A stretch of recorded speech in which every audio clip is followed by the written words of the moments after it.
Speaking of taking a lead, the college football preseason rankings dropped, and I'm going to give the top 10 in order from 10 to 1.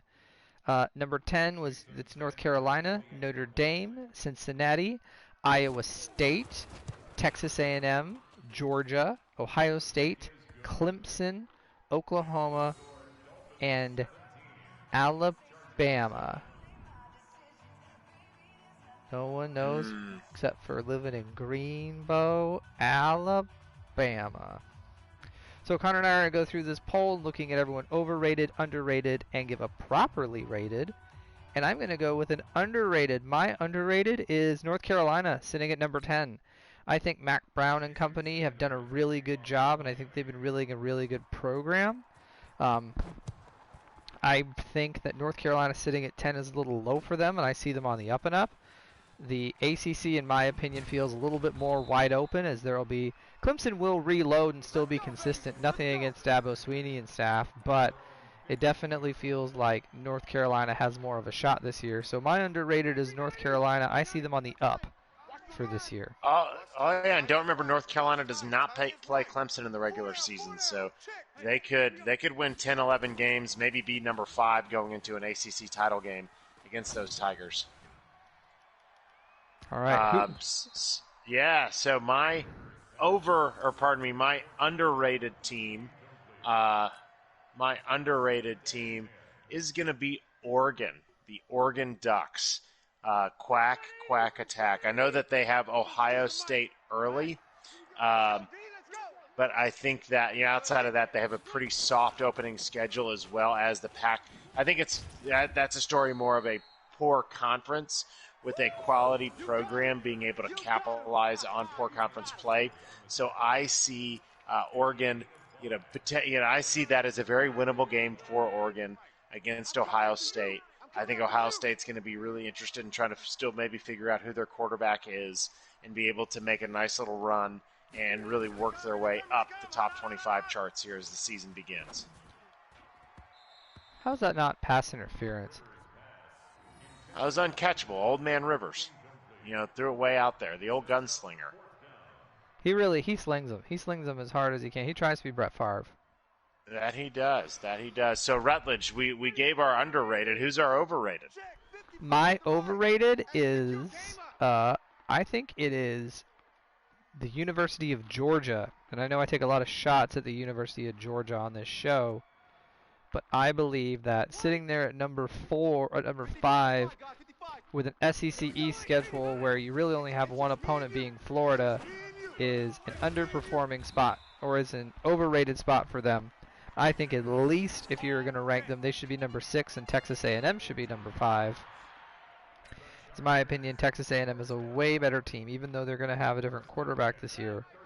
I think 5 is a little too high for Georgia, and I have said this before, I believe this is the year Kirby Smart's seat starts to heat up because he starts to there's a pick. I've been waiting to throw one all night. He starts to see things fall apart for him. So I am going to go overrated Georgia. Ooh, yeah, Georgia's always always has a they're volatile, right? They play horrible, then they put a great run together. So it'll be really interesting to see how Georgia continues to play. My overrated team, I'm going to go a few group of 5s here to finish out. I see Coastal Carolina being overrated, even making it in the top 25. I think that they had a really good year last year, and I know that they've got their rookie quarterback. But, being from Orlando and getting to watch, group of 5 teams play, I think that last year Coastal Carolina was able to sneak up on some folks, not just with their play, but with their, with their energy, and be able to get a lot of great wins. I see more teams getting more ready for Coastal Carolina. I don't know if you know this, Rutledge, and this is maybe a little peek into spring football on the college level. You'll have days that will be like Coastal Carolina Day. So there'll be film sessions that talk about, okay, here's what we're doing, and here's what Coastal Carolina is going to have to really help you get ready. So I think there's going to be more teams really gunning for Coastal Carolina here and that's going to be an issue for them. So out of there's two Sunbelt teams, and as a Sunbelt alumni, it makes me happy to see. But who do you think is more overrated out of the Sunbelt? Louisiana's Ragin' Cajuns or Coastal Carolina's Chanticleers? Because they're both neck and neck in the polls. You know, I would say that Coastal's probably still going to be overrated just because of kind of their prominence, right? There's going to be I think there's going to be a lot of players that are going to say, you know, those guys aren't any better than us, and are going to really hone in and you know, try to make Coastal Carolina be a team of just hype. We'll take that. Last we have, who do we have as properly rated? So, yeah, Rutledge, go right ahead. My properly rated is, when I look at it, mine, and as I stare at it some more, I'm still going to keep it. My properly rated is Penn State at 19. And James Franklin's doing a pretty good job. They're a consistent Big 12, be in there, boost strength, but definitely will beat a lot of teams' team. I think having them in the bottom half of the polls is a great place to put them. I do not see them as being a... oh, you tried to make that Harvard Magic run. I do not see them as really climbing any further than maybe 15. I don't see them as leading the way in the Big Ten, which we know is Ohio State's conference, even when they don't win it. But I have them 19. I wouldn't leave them out. So I think that's a proper spot for Penn State to sit. No, I hear you, and I think that's a great spot for them. And as we get to close out here this evening, your linebacker made a great tackle on my running back. That's because Mr. Perriman was not blocked. Linebackers always make great plays when they're not blocked. My properly ranked team is going to be here at number 8, the Cincinnati Bearcats. I think that you're calling the timeout, playing it till the end.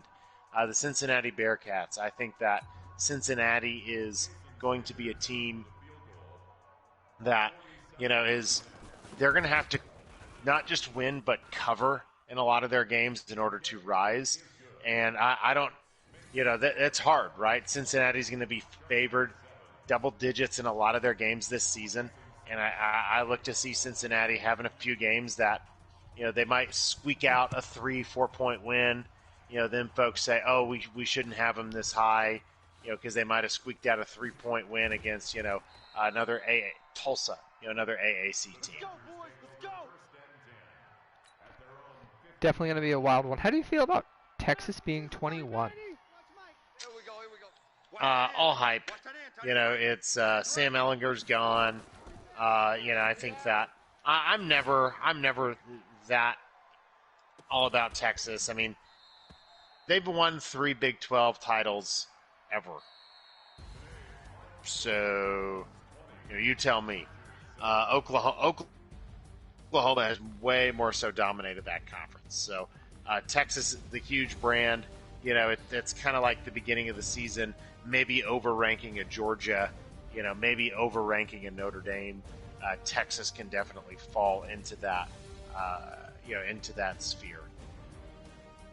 Yeah, I agree with it. I think I'm sure that Steve Sarkisian, as I like to call him and type him, is going to do great.